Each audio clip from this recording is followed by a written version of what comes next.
Hello everyone, father কিচেনে আপনাদের আরেকবার স্বাগতম। আশা করি সবাই ভালো আছেন।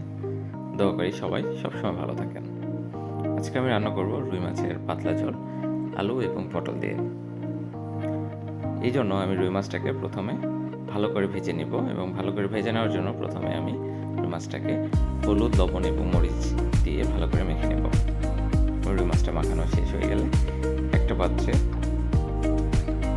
তেল দিয়ে তার মধ্যে রুই মাছটাকে ভেজে নেব। আসলে অনেকজন মাছ ভেজেও খেতে পছন্দ করেন, আবার কেউ কেউ দেখা যায় সরাসরি মাছটাকে কাঁচা অবস্থায় তরকারির মধ্যে দিয়ে দেন। সেভাবে করলেও হবে, কিন্তু আমি মাছ ভাজাটাই বেশি পছন্দ করি। এবং কড়া ভাজা আমার এক পাশে মাছ হয়ে গেছে এবং আমি অপর পাশে ভেজে নেব।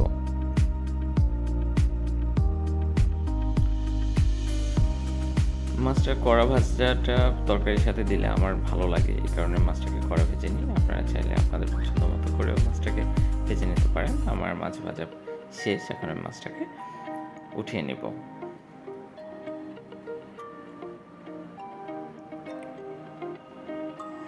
এবার আমি এই কড়াই পটলটাকে দিয়ে দিব।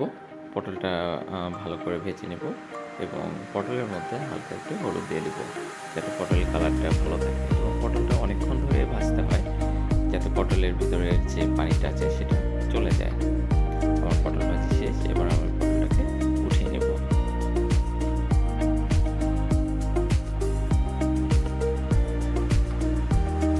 এবার ঠিক একইভাবে আমি আলুটাকেও ভেজে নেব। আলুটাকেও কিছুক্ষণ ভাজবো, পরে আলুটাকে উঠিয়ে নেব।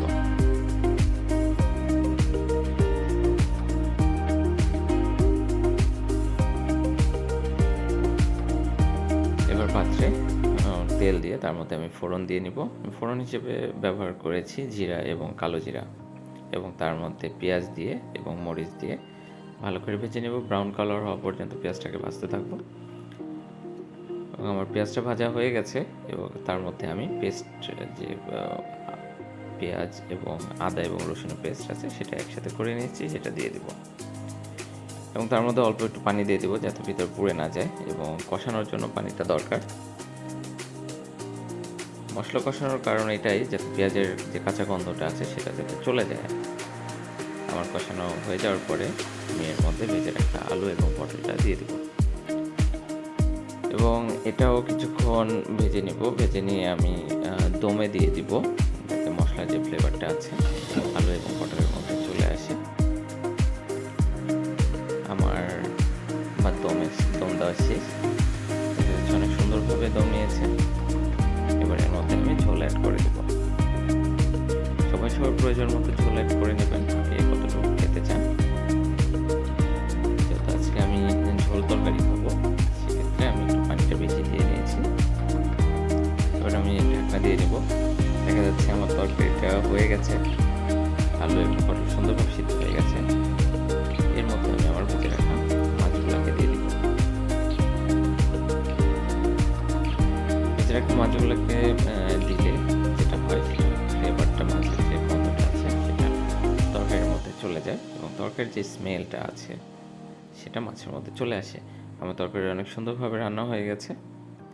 এবার আমি এর মধ্যে ভেজে রাখা যে গুঁড়ো জিরা আছে, সেই গুঁড়ো জিরাটা উপরে দিয়ে দিব। গুঁড়ো জিরার সুন্দর একটি স্মেল আসে, সেই স্মেলটা তরকারিটা অনেক সুন্দর একটা ফ্লেভার দেয়। আমার রান্না শেষ, এবার খাবার দাবার পালা। আশা করি আপনাদের ভিডিওটা ভালো লেগেছে। আর যদি আপনাদের ভালো কোনো ভিডিও দিতে পারি, সেটা আমারও ভালো লাগে। আপনাদের কাছে আমার ভিডিও ভালো লেগে থাকলে অবশ্যই আমাকে সাপোর্ট করবেন এবং আমার চ্যানেলটাকে সাবস্ক্রাইব করবেন। সবাই ভালো থাকবেন, সুস্থ থাকবেন। আজকের মতো এখানে বিদায় নিচ্ছি। আল্লাহ হাফেজ।